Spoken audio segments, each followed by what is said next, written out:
pessoas já fazem um pensamento de que a educação ela perpassa apenas pelas questões do intelecto, buscando sabedoria, buscando conhecimento e muito mais até nas questões que nos envolve e envolve os nossos filhos em relação ao aprendizado escolar, com as qualidades cognitivas. Bem, não é muito por aí. A gente tem que começar a desconstruir desde já, então, o que significa a palavra educação. Se a gente pega lá no dicionário, a gente vai ver algumas definições muito simples. A mais simples e que em todas as versões aparece é de que educar é instruir, é levar o conhecimento a alguém. Ótimo, não deixa de ser.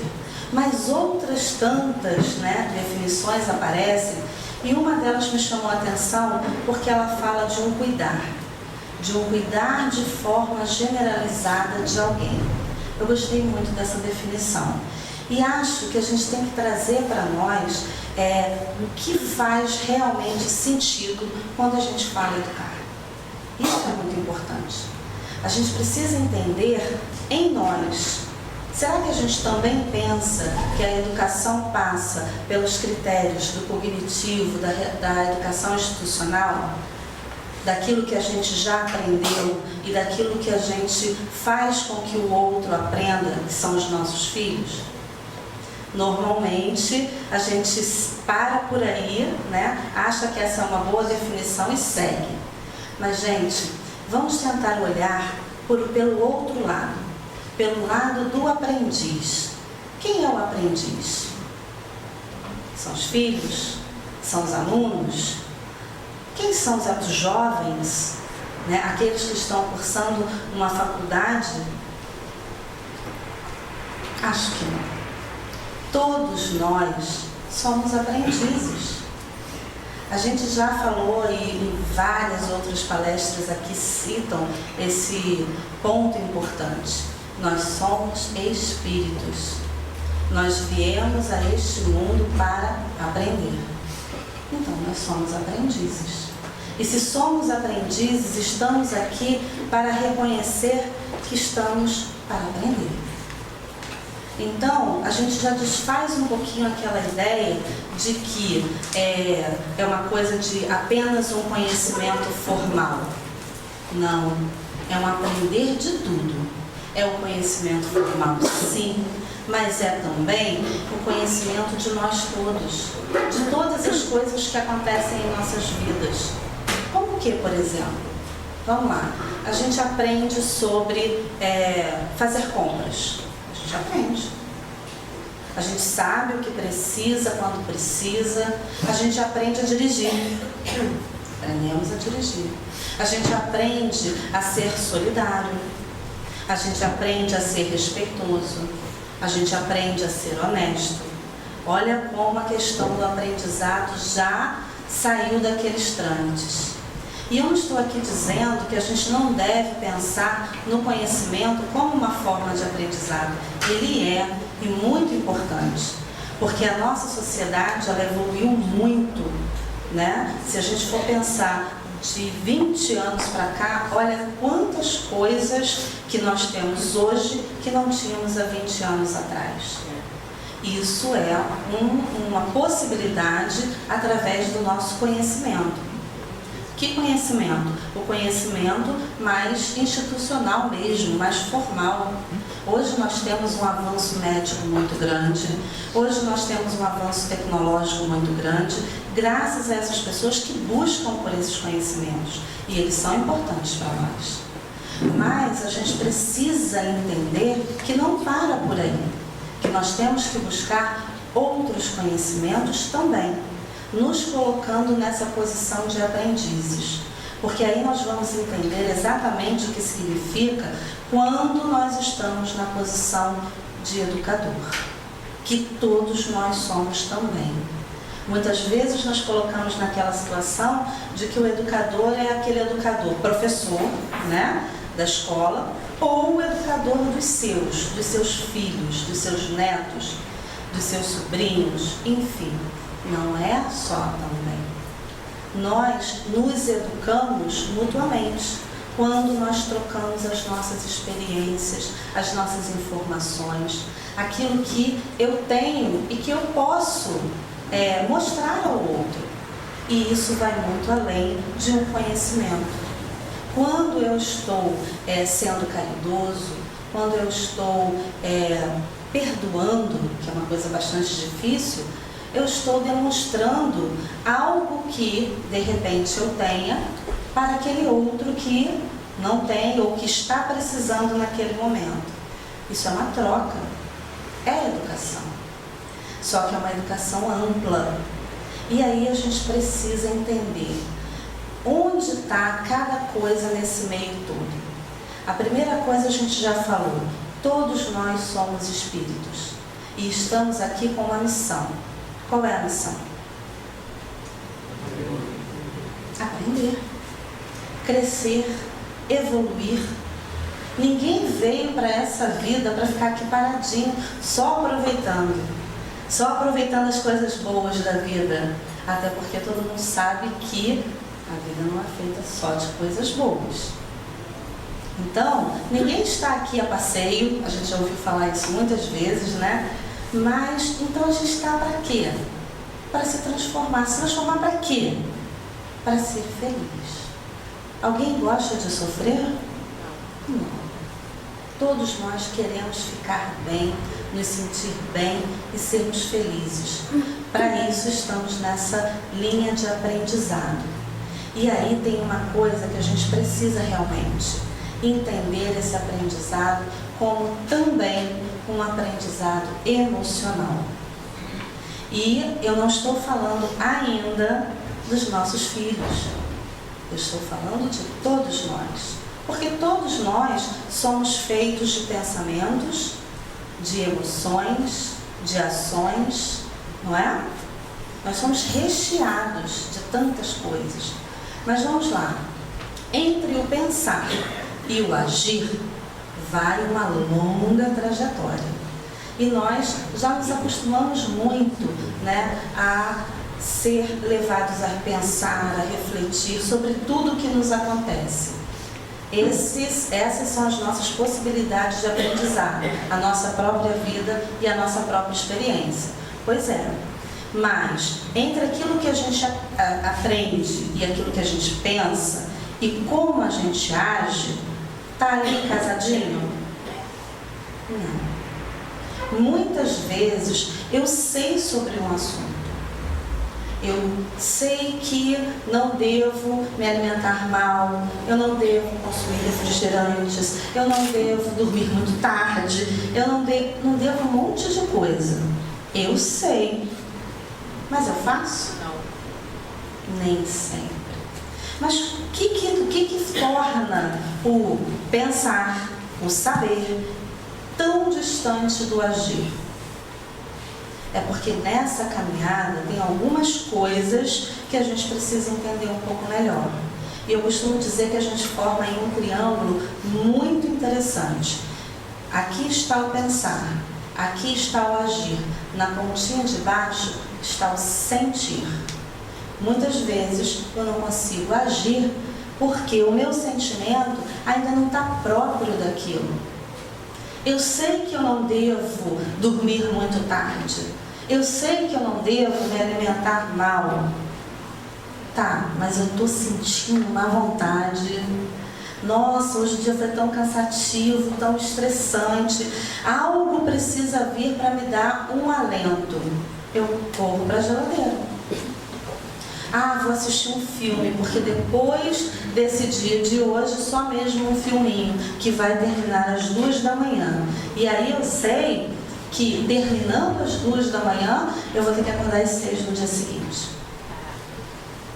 Nossa, mas a gente precisava daquilo.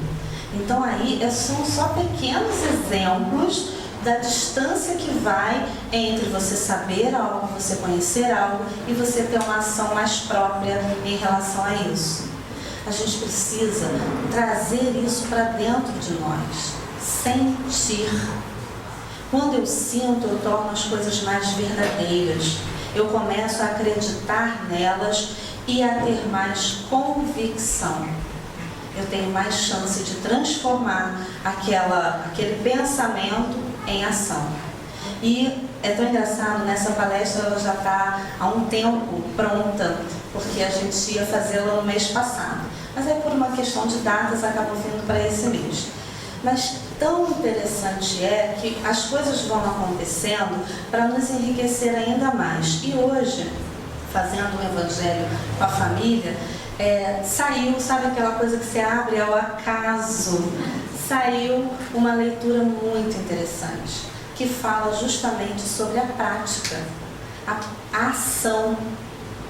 E muitas vezes, e eu reconheci isso na hora, nós estamos presos aos nossos pensamentos, achando que, porque eu conheço, tá tudo bem, eu sei que é assim. Mas será que a gente parou para pensar se a gente faz realmente assim? Então, a gente precisa ceder um pouco de espaço dentro de nós para uma análise um pouco mais refinada do que sejam os nossos pensamentos e do que sejam as nossas emoções, os nossos sentimentos. Quer ver só? Eu coloco assim 2 bloquinhos. Tem um bloquinho que todo mundo quer. Todo mundo quer ser amoroso, bondoso, caridoso, perdoar, corajoso para os momentos difíceis, persistente. Beleza. E isso a gente assume com facilidade quando é. Mas aí tem o outro bloquinho, né? É o bloquinho que tem a inveja, o ciúme, a raiva, o ódio, a tristeza, a intolerância, que ninguém quer. E ninguém quer nem sequer dizer que tem. Quem que vai dizer com facilidade, ai que inveja? A não ser quando é uma brincadeira. Mas de verdade ali, não diz. Pode sentir, mas não diz. Porque socialmente isso não é aceito. É aceito sentir raiva? Um monte de gente sente, todos nós sentimos. Mas a gente não fala isso com muita facilidade. E por quê? Porque está no outro bloquinho, naquele dos indesejados. Só que os indesejados, eles são parte de um todo de emoções. E agora começa a desconstrução. Gente, esse bloquinho dos indesejados, eles podem não ser tão indesejados assim. Sentir raiva, tá, aquela coisa, né, aquela ira, é legal? Nos faz bem? Não faz. Mas em algum momento, você ter aquele ímpeto da raiva que te tira de um lugar negativo, é interessante. É interessante. Inveja. Eu invejar o outro é péssimo. Querer o que o outro tem, muito ruim. Mas a inveja começa a te fazer perceber que, epa, eu acho que eu estou num lugar que eu não quero estar. Então, existe uma linha muito tênue, muito fininha, entre esse negativo se tornar algo pior, mais doentio, e ser algo apenas de um despertar, que todos nós precisamos ter. E se nós precisamos ter, não adianta esconder. Sabe aquela dona de casa está apressadíssima e está varrendo porque vai chegar a visita, não dá tempo de fazer grande coisa. Vou jogar a sujeira para debaixo do tapete. É aí que mora o perigo. É você sentir raiva, não assumir que sente, você acha que está tudo na paz e guarda a raiva. É você ter o seu ciúme e você fica naquela, não, mas eu não vou dar bandeira, eu não vou ir, e guarda. Ou então eu tenho uma crise de ciúmes, mas aí depois, não imagina, foi mal. Guardou e fez o que com aquilo? Gente, no próximo poste, vamos dizer assim, vai acontecer alguma coisa que vai fazer você tirar isso do armário de novo. Porque a gente não consegue guardar quem somos. Então não adianta fugir disso. A gente precisa realmente encarar, aceitar todos esses sentimentos dentro de nós. Mas então, tá, aceito, faço o que agora? Legal, a gente tem que ter o que fazer. Eu tenho que refletir, analisar. Quando ele se mostra para mim, é mais fácil de eu refletir sobre ele. Puxa, que cena ridícula de ciúme, né? Não, mas espera aí, o que está faltando? E aí eu começo a refletir, a analisar. E depois que vem essa análise, eu começo a fazer uma coisa que é muito mais interessante, que é uma ponderação, é um entendimento daquela questão. Essas três coisas formam uma outra setinha. Qual setinha? Transformação. Ah, também não é assim não, tá? Estalou o dedo, transformou. Mas é um caminho melhor. Assumindo quem somos. Sentir raiva sim, gritei no trânsito, xinguei, porque me deu uma fechada e tal, tal, tal. Chego em casa, mas puxa, o que eu aprendi com isso e o que o outro aprendeu com isso? Aí a gente começa a fazer as análises, as reflexões, entende a questão e de repente você começa a se colocar. Não, eu vou ficar mais calmo. Mesmo que você não consiga, num primeiro momento, mas você vai tentar. É o primeiro passo para a transformação. E se eu não fizesse isso? Até porque tem coisas que socialmente se aceita, né? Você anda aí com muitos motoristas que com facilidade bota a mão pro lado de fora e xinga mesmo. Não é verdade? Todo dia, toda hora. Que virou, não deu certo, enfim, aí você chama daquela... Enfim, acontece toda hora, todo momento. E aí o que a gente precisa fazer? Guardar? Se eu guardar, eu nem vou saber que eu preciso mudar. Eu vou continuar fazendo isso. Né? Aquela inveja, eu vou continuar sentindo e me corroendo, porque aí ele deixa de ser uma coisa simples e vai se transformando num grande monstro. Tem outras coisas que se transformam com facilidade em grandes monstros dentro de nós. O medo, a angústia. Rapidamente a gente vai vendo que a gente se torna uma pessoa altamente doentia de tanto medo, depressiva. E não é isso que a gente quer. Mas se eu não quero, eu tenho que tratar. Mas eu não preciso esperar ficar doente para tratar. Eu posso mudar agora. Aí a gente vai lá e fala assim, mas gente, eu vim para cá pensando que a gente ia falar de evangelização, de educação dos filhos. Gente, essa é uma chave. A gente vai falar dessa chave outras vezes. Por quê? Para educar o filho nesse aspecto maior que a gente falou agora há pouco, eu preciso primeiro me educar. Eu preciso primeiro me evangelizar. Eu tenho que estudar, sim. Até porque quantas vezes vocês ouvem, leem por aí, instruí-vos, não é? Precisamos buscar essa instrução. Precisamos ler, precisamos ouvir os outros, trocar ideias, mas nós precisamos fazer com que isso seja internalizado, tornar um aprendizado para nós. Porque se eu, que assumo que sou extremamente impaciente, eu me assumo assim, eu vou começar a buscar o caminho da paciência. Eu vou trabalhar isso em mim. E aos poucos, às vezes sutilmente, eu vou estar mais paciente. E isso vai ser bom para quem? Vai ser bom para mim.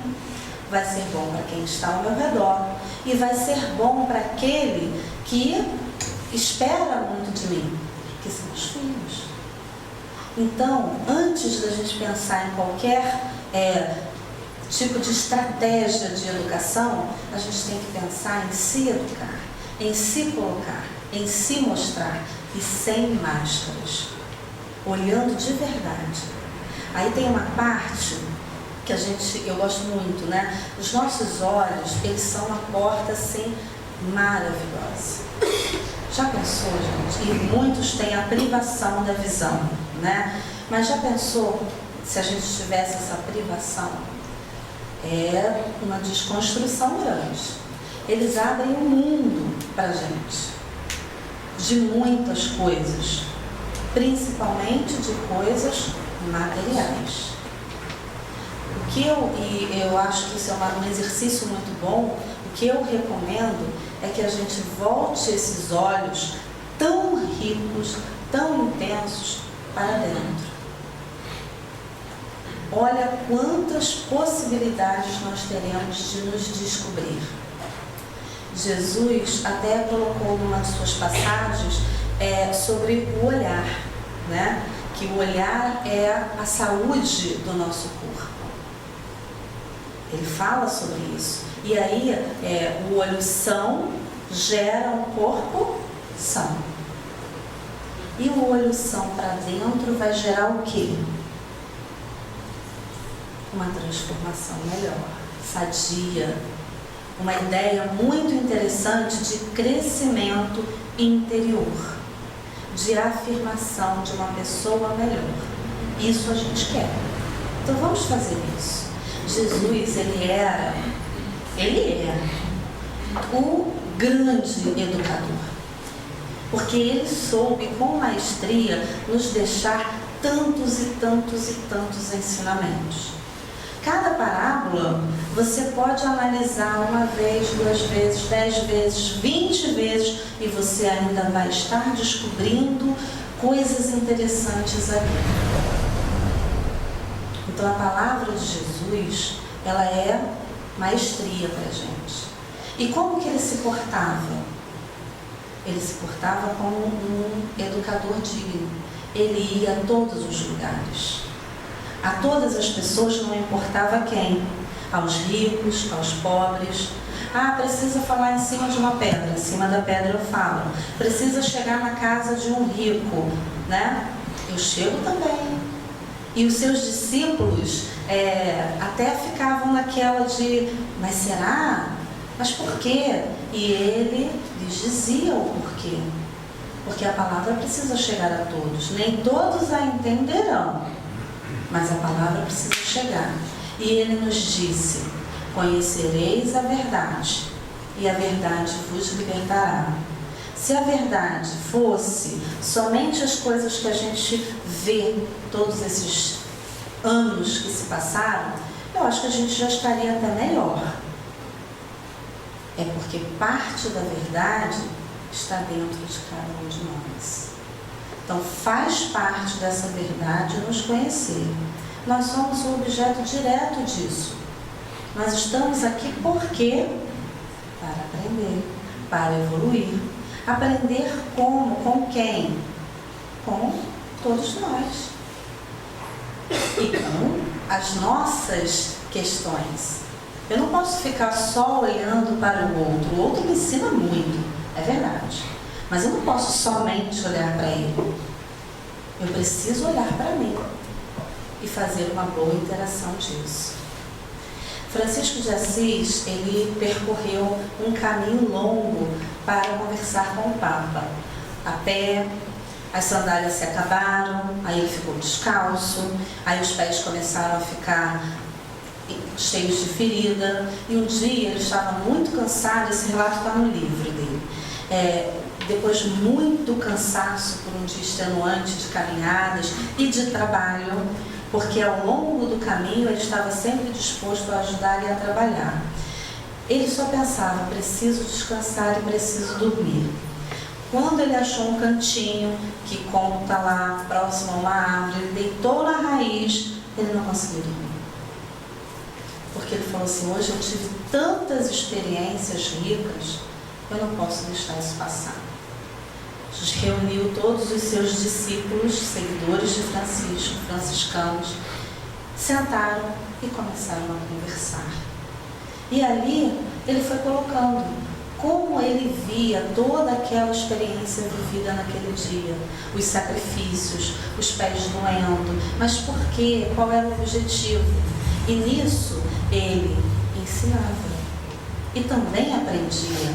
porque os seus discípulos lhe colocavam das suas dores, como cada um enfrentava cada uma das situações vividas.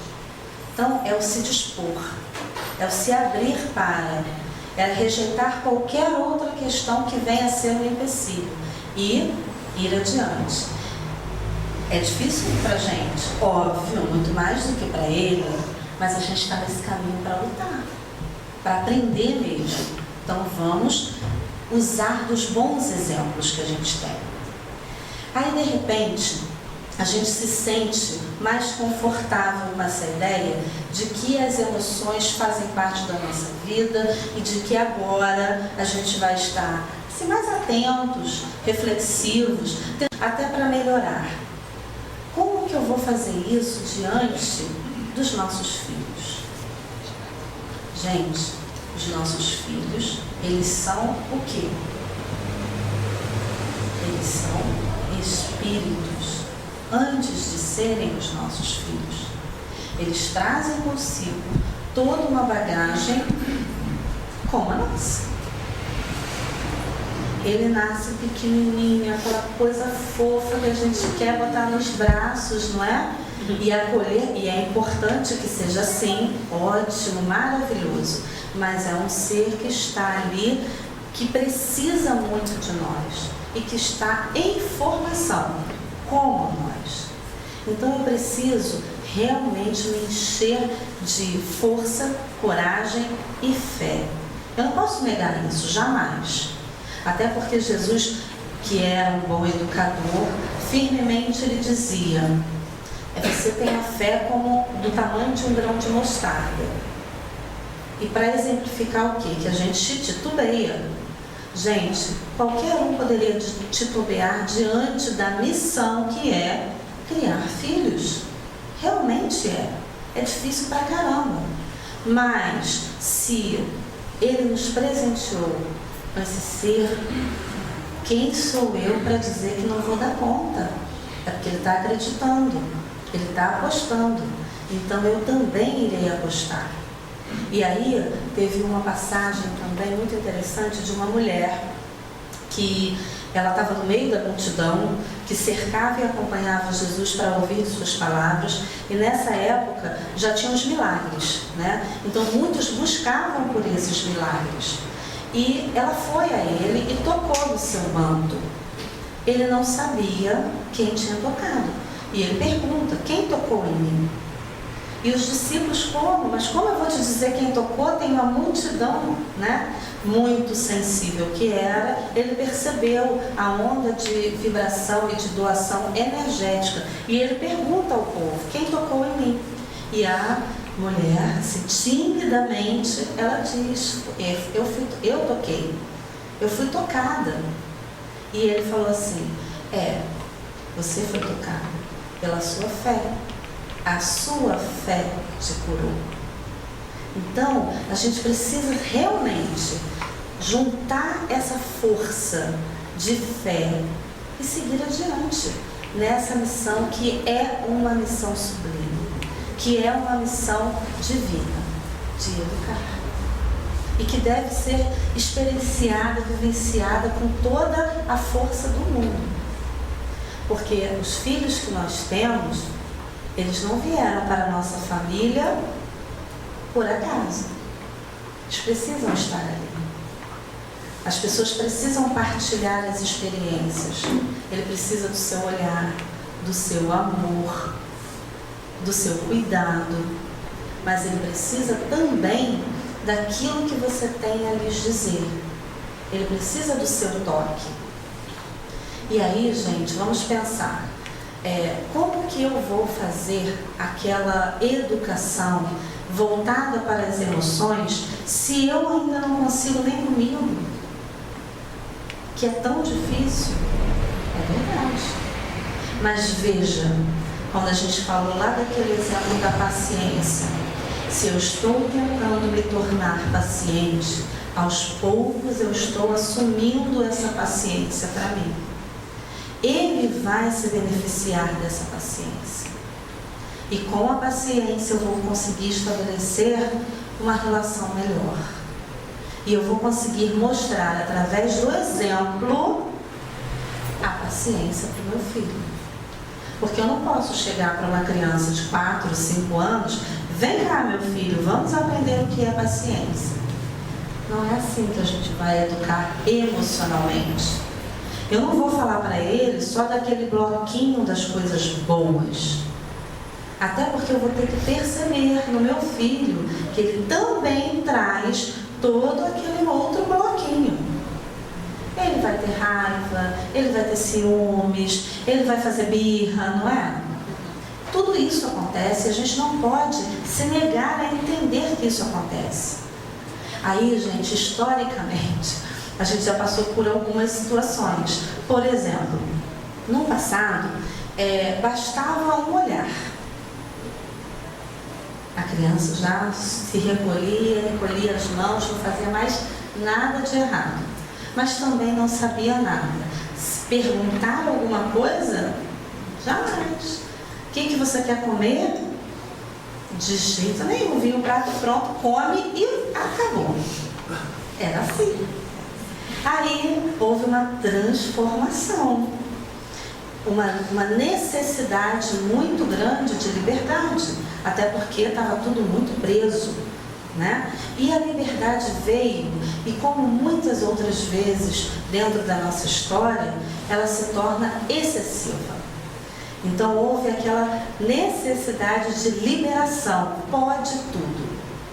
Lembra daquela época que não podia dizer não? Imagina quantos nãos você já disse para o seu filho hoje. Né? Os psicólogos vinham com aquela questão. Epa, peraí, gente, vamos lá. A gente ainda está em transformação e compondo o ritmo dessa história. Prender demais não dava muito certo. Soltar demais não dava muito certo. Não deu muito certo. Vamos encontrar um caminho do meio, um caminho de equilíbrio, um caminho onde eu possa ter mais segurança de fazer o que precisa ser feito. E isso é muito importante, porque não vamos esperar que esse bebezinho, fofinho, delicadinho, que alegria, a alegria da casa, não vá fazer as coisas que toda criança faz. Não vai bater no amiguinho na escola, não vai morder. Ah, o meu filho não mordeu. Ah, o meu foi mordido. E aí começa a nossa angústia, né? Porque, gente, aqueles que têm filhos nessa fase sabem muito bem como é, assim, chega a doer quando você vê que seu filho foi mordido na escola. Mas isso é uma coisa tão natural. É legal? Não, não é legal. Não é legal. Mas é possível de acontecer, as crianças mordem e elas batem. E aí a gente tem que lidar com isso. E como lidar com isso? Cada família vai achar o seu meio, a sua forma de falar. Alguns falam, bate de volta. Não, você não vai virar saco de pancada, bate de volta. Outros vão dizer, não, meu filho, não pode bater, você fala com a tia e tal, aquelas coisas, né? Mas o sentimento está ali. Ótimo, você vai limitar. Pode bater, gente? Não pode bater, né? Mas você vai ter que preparar as questões. Você vai ter que conversar com seu filho, você vai ter que conversar na escola, você vai ter que entender as questões. É uma grande oportunidade de educar. Poxa vida, mas aí tem o pai, os pais, né, do menino que mordeu e do que foi mordido. Educação para os dois, oportunidade para os dois. E assim é em toda a vida. Porque não é só essa fase que vai dar trabalho. Chega um belo dia, seu filho chegou da escola com um casaquinho. Mas que é esse casaco? Não é meu. Claro que ele acha que é dele. O fulaninho deu para ele.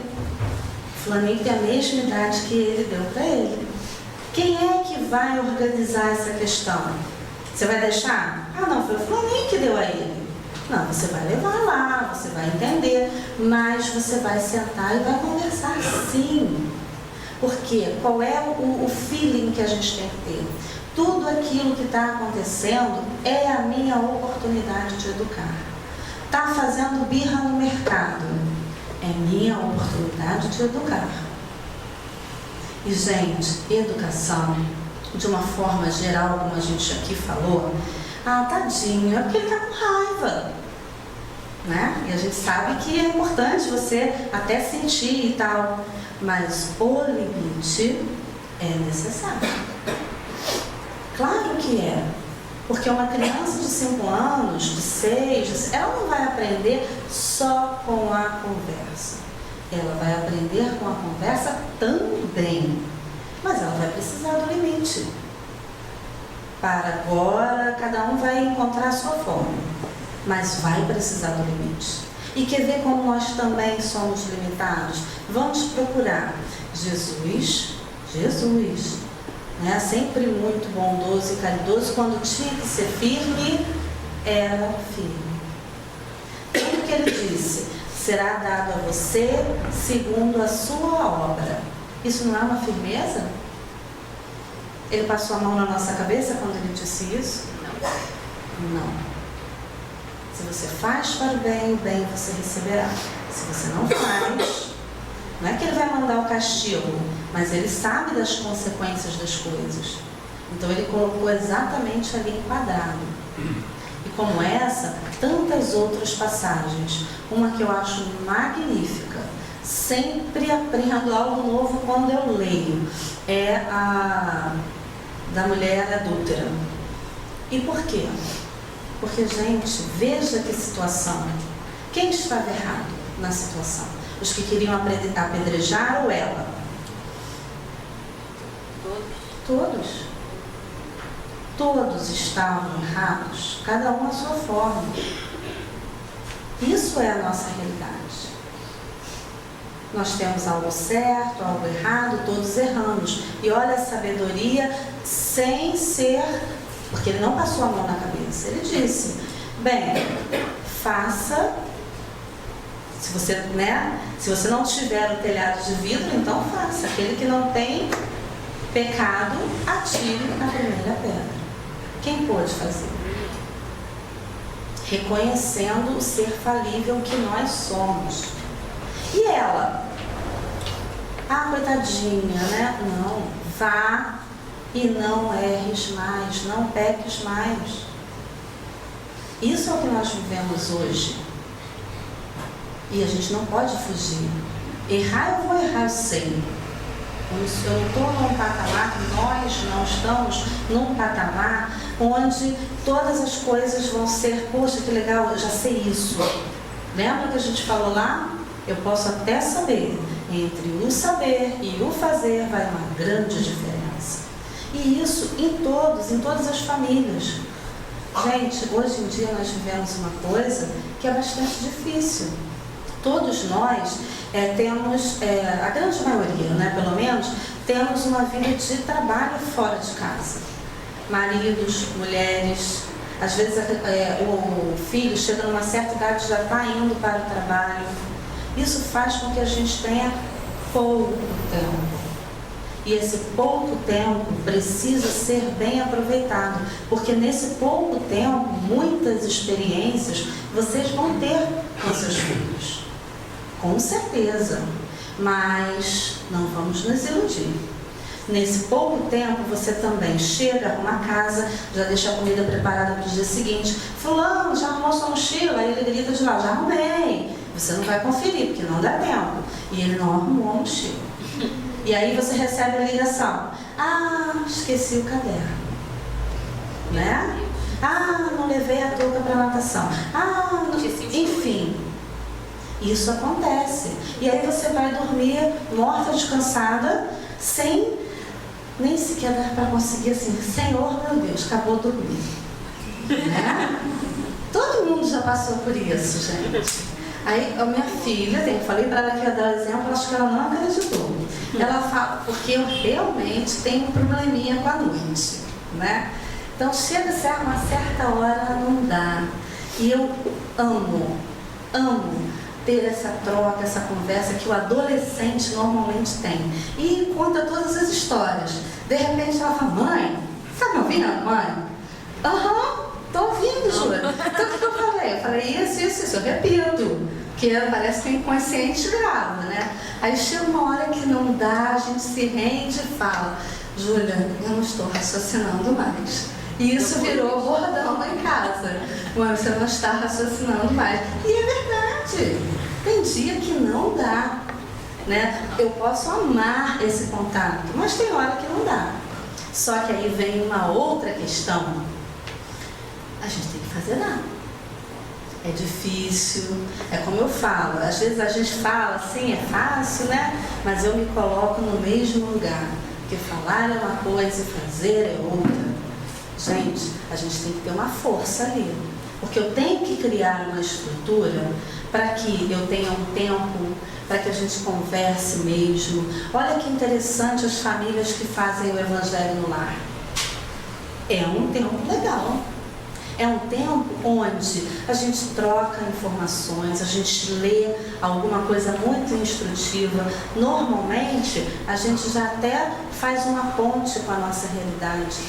Quanto envolvimento, quanto benefício. Outros benefícios, quando eu venho aos domingos, às quartas-feiras, ou eu vou a qualquer outro lugar, né? É porque estamos aqui, e trago os meus filhos para o Lar Francisco. O que eu estou fazendo? Eu estou arrumando um tempo. Porque aqui a gente vem justamente para tentar buscar alguma coisa.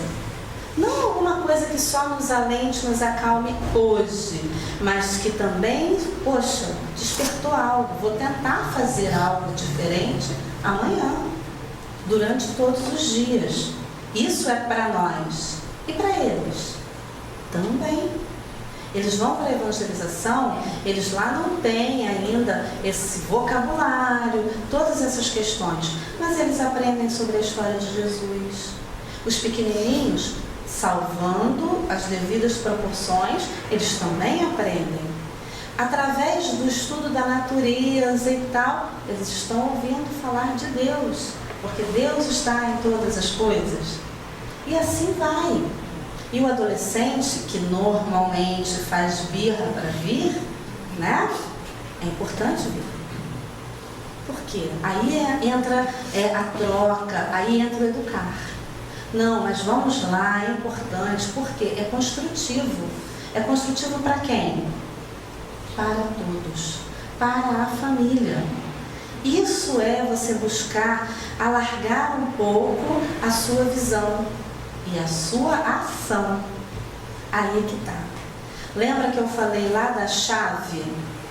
Eu vou retomar a chave agora. Quando eu estou me educando, quando eu estou procurando ter ações mais acertadas, quando eu estou percebendo que, poxa vida, né, a inveja está me visitando, a impaciência, a intolerância, o preconceito, eu posso ainda não ser capaz de sair por aí pregando aos quatro ventos que eu sou. Tudo bem, faça uma análise com você mesmo. Naquele tempinho que você buscou, né, você vai reservar esse tempo para você. Eu estava vendo um programa que muitos devem ver, o Saia Justa, e a Glória Pires, super conhecida, estava lá, e ela falou assim, não, mas eu preciso, a pergunta era sobre vida simples, né? E ela se dizia ter uma vida simples, e ela disse que fazia parte dessa vida dela, simples, ter um tempo para ela. Onde era o tempo dela? No banho. Às vezes a gente tem essas, né? Mas a gente encontra um tempo quando a gente quer. E o banho era o momento, ninguém interrompe. Ela botava um CD de músicas que ela gostava, ou de orações. E ali, como que é bom, gente, a gente fazer uma coisa que a gente gosta. Ao contrário disso, tem uma estante de livros lá, e uma parte dela é os que eu não li. Preciso ler esse livro. E chegou a revista e ainda não li. E eu tenho que ir na casa de fulano fazer uma visita. Eu tenho que, eu tenho que, eu tenho que, e do eu tenho que a gente não consegue fazer nada. E por quê? Porque a gente não está se organizando para. Mas organizando o quê? Só a agenda? Não. As emoções para isso. E às vezes a gente deixa de fazer coisas que são preciosas para nós e para os nossos filhos. Qual é o tempo que a gente está tendo com eles mesmo? É só a correria depois do trabalho. E no final de semana, como é que é? A gente pode criar um tempo. Quer ver uma armadilha? Hoje em dia as pessoas estão muito voltadas para essa parte tecnológica. E aí, poxa, olha que interessante, eu estou aqui fazendo umas coisas, meu filho está no computador. E ele vai estar lá, feliz da vida. Está jogando. Feliz da vida, não está te dando trabalho. Só que hoje foram 30 minutos, amanhã serão 2 horas, e depois ele não quer largar mais. E aí a gente entra numa outra questão. Quando a gente tem que resolver as coisas, a gente tem que resolver na hora que elas se mostram. Por isso a gente não pode mascarar. E os nossos filhos vão dar esses sinais. E muitas vezes a gente vai estar ou muito cansado, ou na correria, ou na tribulação, ou na falta desse olhar, e não vai perceber. É muito mais fácil você limitar o tempo do computador de uma criança ou um adolescente quando ele começa a ter esse interesse ou quando ele já quer jogar por quase 5 horas seguidas. É muito mais fácil quando ele está demonstrando esse interesse inicialmente. Mas como que a gente vai perceber? Se dispondo a. E o que ele sente quando ele está jogando no computador, gente? Ah, é legal, tem um joguinho e tal, mas o que ele sente? Ele sente prazer, alegria, euforia. Por isso que ele não quer largar. Mas nós temos também as nossas questões, que a gente também sente. E que por isso a gente às vezes não larga os nossos vícios. Ai, mas aquela friturinha é uma delícia e eu vou comer. Essas são as mesmas proporções. Por isso, a chave. Vamos nos educar. E vamos levar isso para os nossos filhos. E vamos levar para eles as oportunidades que nós também temos. Porque ninguém está aqui porque foi obrigado a vir aqui. Nós escolhemos. Opa, que legal! Escolher estar aqui significa, eu quero repensar algumas coisas, eu quero me equilibrar, eu vou para o passe, eu tenho realmente um recarregar de baterias, né? Eu deixo algumas energias ruins, troco por algumas coisas boas, saio com aquela aguinha abençoada, maravilha! Ótimo! Isso é um excelente passo. Mas ele não pode parar aqui. O mesmo da evangelização. As crianças vêm e elas vão receber todas as instruções. Os evangelizadores estão lá, através de brincadeira, eles vão despertar esse interesse. Na hora, vamos dizer, eu estou aqui, estou aprendendo com um colega, mas você acha que é simples assim?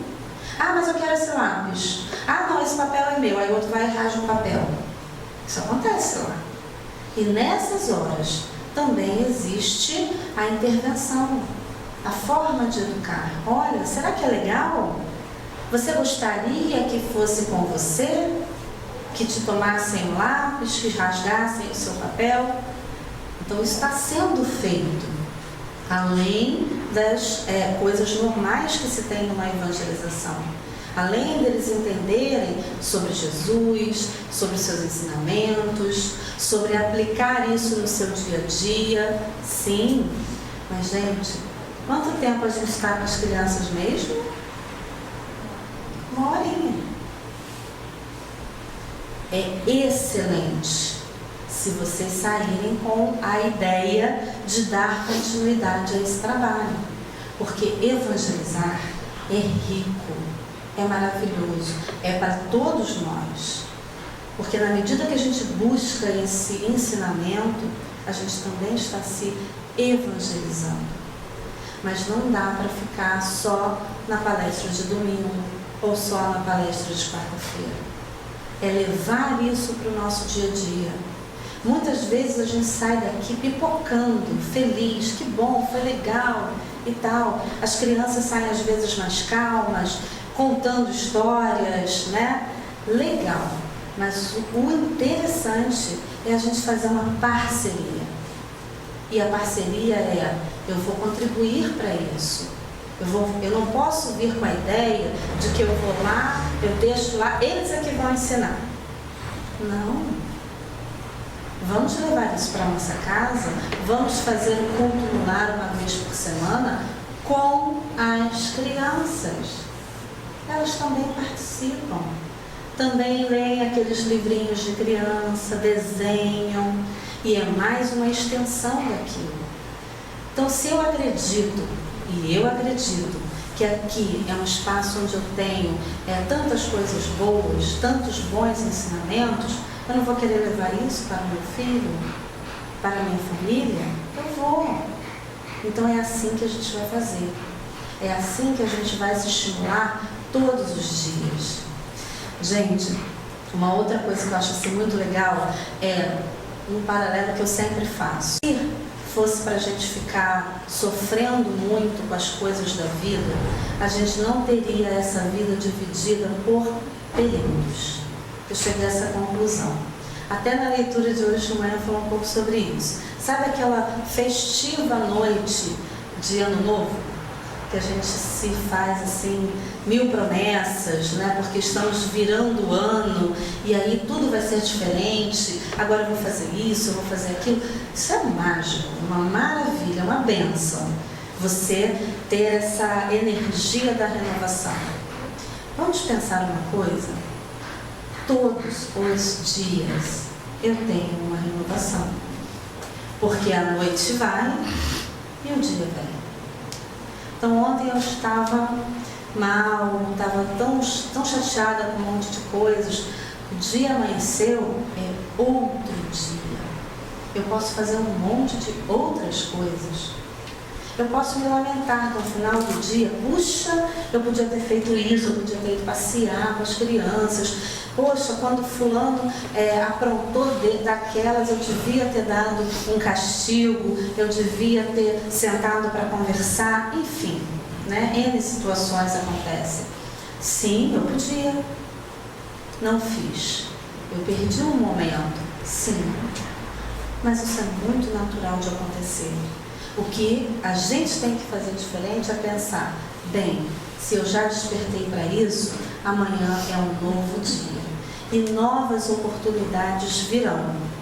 Porque, reparem numa coisa, se você ainda não aprendeu alguma coisa, muitas lições vão bater na sua porta, até que você aprenda.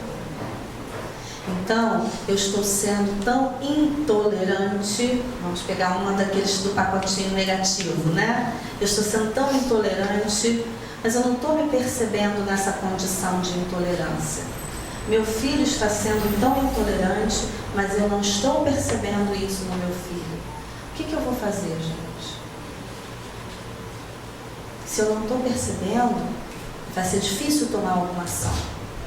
Mas toda vez que a coisa passa do prumo, ela vai gerar algo negativo. E quem quer ficar no negativo? Ninguém. Aí a gente vai começar a agir. E tem um outro dia. Sempre tem um outro dia. É muito mais fácil quando as ações são tomadas no momento em que elas nos aparecem. Mas, se eu não tomei tal atitude, eu não posso me derrotar. Eu não posso achar que pronto, agora acabou, não deu certo. Não, eu vou adiante. E hoje em dia nós estamos com uma questão que ainda paira muito de proteção.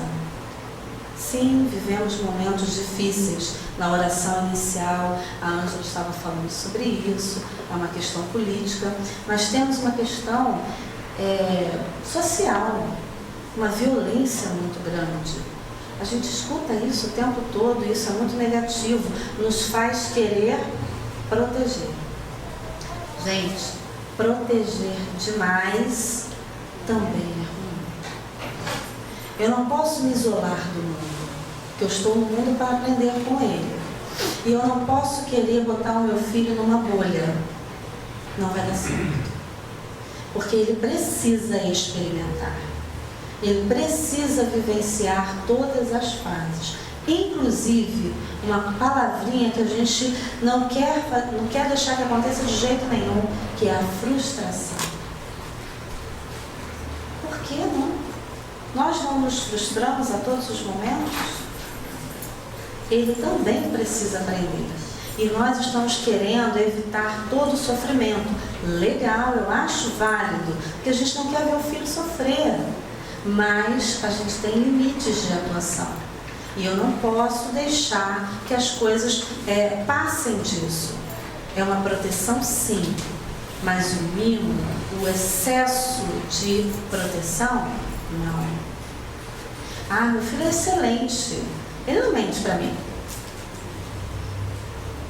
Aí ele chega e fala assim, olha mãe, eu não fui bem na prova. Tirei uma nota baixa. E aí ele vem uma história. E a mãe não, realmente, impossível. Vou lá conversar com o professor e tal. Gente, isso acontece com uma certa frequência.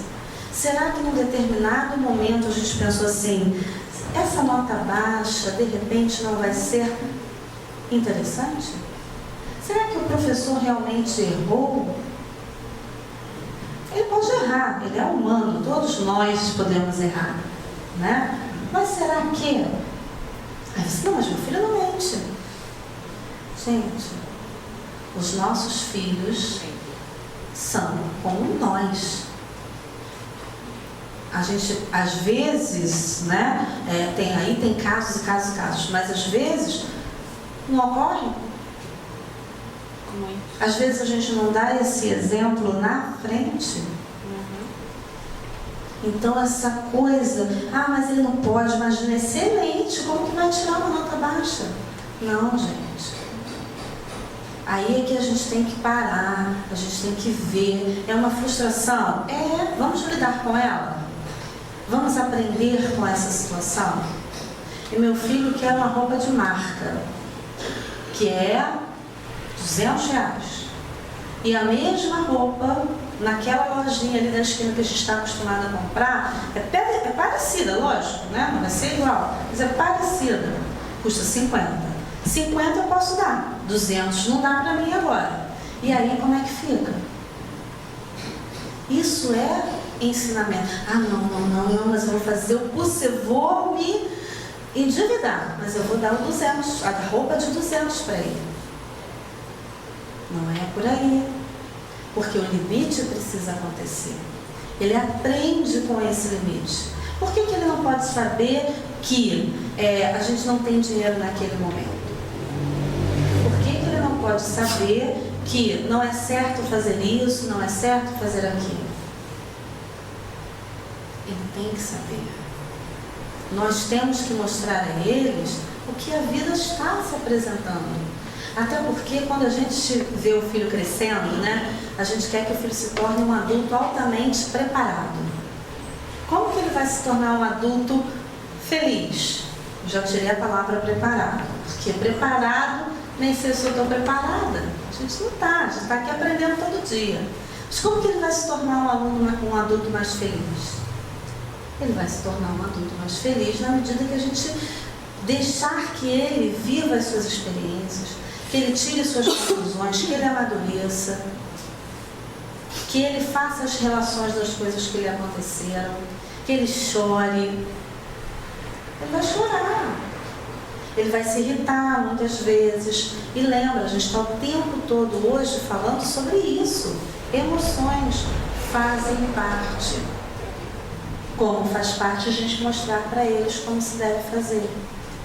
Então, gente, fechando o nosso pacote, acho que o interessante é que a gente só abra um espacinho para a gente pensar diferente.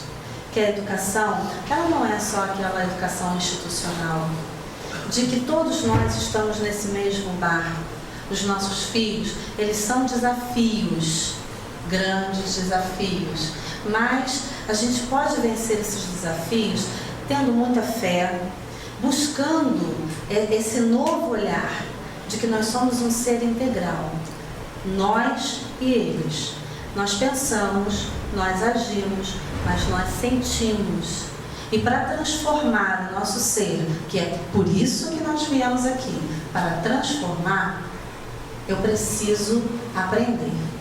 Aprender sobre o pensar, sobre o sentir e sobre o agir. Porque se a gente não terminar com a ação, nada funcionou. Então, que a gente possa, a partir de hoje, a partir de todos os momentos que a gente consiga refletir um pouco, pensar nessa transformação maior. Além, enxergar, voltar os olhos para dentro, enxergar quem somos realmente e o que podemos, despertar esse nosso potencial, porque na medida que a gente despertar para ser uma pessoa melhor, nós vamos ser pais melhores, nós vamos ser melhores em todos os aspectos. Então é isso que a gente quer.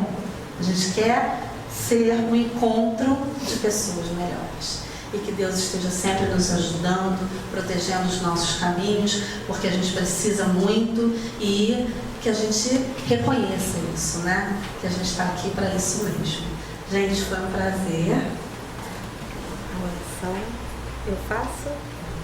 Não sei.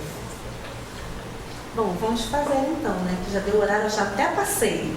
Que fala, liga a matraquinha e vai falando, né? Então, vamos fazer.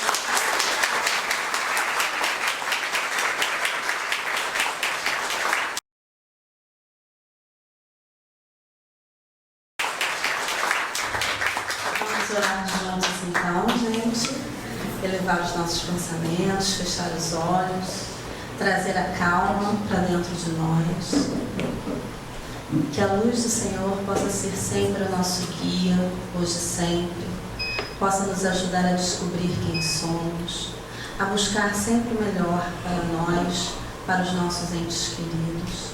Que a luz do Senhor, que brilha e ilumina os caminhos, possa também nos acolher, nos abraçar, nos fazer sentir seguros para esse caminhar que tantas vezes se mostra difícil, mas que possamos, Senhor, sentirmos que o Senhor está do nosso lado, que possamos abrir o nosso coração à chegada desse amor, porque o Teu olhar por nós, a Tua luz, as Tuas bênçãos são por amor.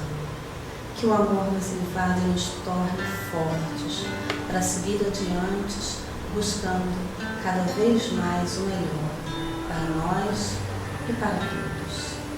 Que as bênçãos de Francisco se façam presentes e tenhamos momentos maravilhosos durante essa semana. Assim seja, Senhor.